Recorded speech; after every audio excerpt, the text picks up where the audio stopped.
చూడండి, రేషన్ ప్రపంచం ఒక మంచి క్వశ్చన్ చూద్దాం. ఎక్స్ వై జెడ్ అనే ముగ్గురు ఉన్నారు. వాళ్ళ ఇన్కమ్ రేషియో 13:9:10 గా ఉంది. వాళ్ళ ఎక్స్పెండిచర్ రేషియో 7:5:6 గా ఉంది. అయితే జెడ్ అనేవాడు 20% సేవ్ చేస్తుందంట. జెడ్ అనేవాడు 20% సేవ్ చేస్తే వాడి ఎక్స్పెండిచర్ వచ్చేసి 80% అనొచ్చా? మరి ఇన్కమ్ ఎంత అవుతుంది? 100%.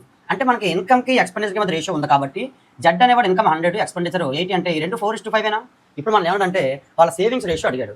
సేవింగ్స్ కావాలంటే ఇన్కమ్లో నుంచి ఎక్స్పెండిచర్ మైనస్ చేయొచ్చు కదా. కాకపోతే ఇవి రేషియోలు కాబట్టి మైనస్ చేయకూడదు. అలా మైనస్ చేయాలంటే ఈ రెండు రేషియోలకి ఒక లింక్ ఇస్తారు క్వశ్చన్లో. ఆ లింక్ని మనం సాటిస్ఫై చేసి అప్పుడు మనం మైనస్ చేయొచ్చు. ఆ లింక్ ఏంటంటే ఇది ఇన్కమ్, ఇది expenditure. Z income 5 parts, expenditure 4 parts అంటే ఇక్కడ 5 ఉండాలి, ఇక్కడ 4 ఉండాలి. సో 5:4 రేషియో రెండు ఉండాలి. ఉన్నాయా?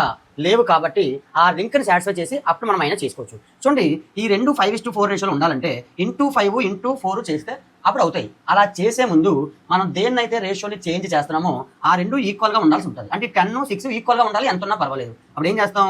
ఇక్కడ ఉన్న 6ని తీసుకెళ్ళి ఈ రేషియో ముందు ఇంటూ చేస్తే అక్కడ ఉన్న 10ని తీసుకొచ్చి ఇక్కడ ఇంటూ చేయాలి. ఇప్పుడు చూడండి, 60 ఈక్వల్ అయిందా? ఇప్పుడు మనకి ఈ రెండు ఈక్వల్గా ఉండాలా? 5:4 రేషియోలో ఉండాలా? ఎస్, 5:4 రేషియో ఉండాలి. కాబట్టి దీన్ని ఇంటూ 5 చేద్దాం, దీన్ని ఇంటూ 4 చేద్దాం. ఇలా ఇప్పుడు ఇంటూ చేస్తే ఫైనల్ రేషియోలు వస్తాయి. ఇలా ఇంటూ చేసే ముందు ఇవి ఏమైనా క్యాన్సిల్ అయితే క్యాన్సిల్ చేసుకోండి. 5 2s సో 2 3s ఎస్. ఇప్పుడు ఇంటూ చేస్తే కొత్త రేషియోలు వస్తాయి. 3 × 13 39, 3 × 9 27, 30, మళ్ళీ 4 × 7 28, 4 × 5 20, 4 × 6 24. ఇది ఫైనల్ ఇన్కమ్ కి ఎక్స్పెండిచర్ రేషియో. చూడండి, 30 24 ఏ రేషియోలో ఉన్నాయి? 5:4 రేషియో సరిపోయిందా? ఇప్పుడు హ్యాపీగా మీరు సేవింగ్స్ రేషియో అన్నాడు కాబట్టి మైనస్ చేసేసుకోవచ్చు. చెప్పండి, 39 నుంచి 20 తీస్తే ఎంత? 11. ఇక్కడ ఎంత? 7. ఇక్కడ ఎంత? 6. మన ఫైనల్ రేషియో ఎంత అంటే 11:7:6 గా చెప్పొచ్చు. మీకు కూడా ఏమైనా డౌట్స్ ఉంటే వీడియోలో కామెంట్ చేయండి లేదా మెసేజ్ చేయండి. Thank you all.